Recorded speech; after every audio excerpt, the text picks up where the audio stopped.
അമ്മ ചീമയിൽ നിന്ന് താറാവിൻ്റെ മുട്ട വാങ്ങിയിട്ടുണ്ട്. അത് കോഴിക്ക് കാപ്പിൽ വെച്ചിട്ടുണ്ട്.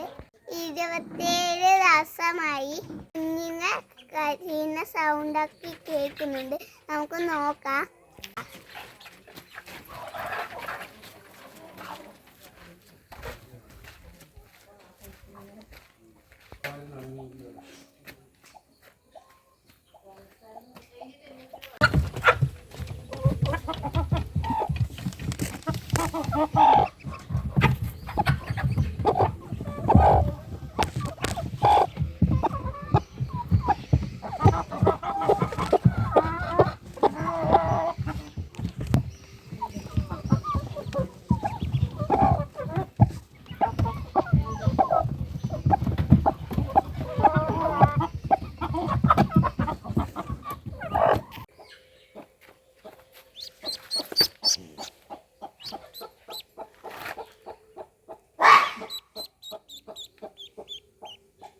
മൂന്നെണ്ണം തൊലിച്ചിട്ടുണ്ട്.